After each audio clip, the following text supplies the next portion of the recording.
महानगरपालिकेच्या आरोग्य विभागामार्फत मायानगर परिसरातील शिवमंदिर संस्थान येथे भव्य मोफत महिला व बालरोग तपासणी शिबिराचे आयोजन करण्यात आले होते। शहरातील कोणताही घटक रोग निदान आणि उपचारापासून वंचित राहणार नाही अशी ग्वाही मनपाचे वैद्यकीय आरोग्य अधिकारी डॉक्टर विशाल काळे यांनी यावेळी दिली। शेकडो महिला आणि बालकांनी या शिबिराचा लाभ घेतला। यात प्रामुख्याने स्त्रीरोग तज्ञ डॉक्टर साक्षी हेडा यांनी महिलांची तपासणी केली। साथरोग नियंत्रण अधिकारी डॉक्टर रुपेश खडसे यांनी मनपातर्फे सर्व रक्त तपासण्या आणि औषधोपचार मोफत दिले जात असल्याची माहिती दिली। क्षयरोग अधिकारी डॉक्टर फिरोज खान यांनी टीबी मुक्त शहरासाठी तर डॉक्टर आयुष हेडा यांनी कर्करोग प्रतिबंधाबाबत मार्गदर्शन केले। माजी नगरसेवक संजय गव्हाडे यांनी अशा शिबिरांच्या प्रसारासाठी पूर्ण सहकार्य करण्याचे आश्वासन दिले।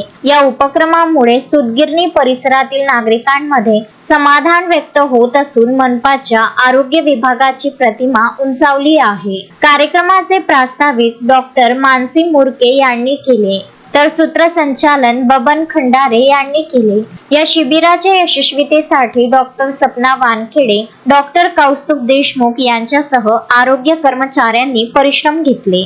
Vidarbha news bureau, Amravati.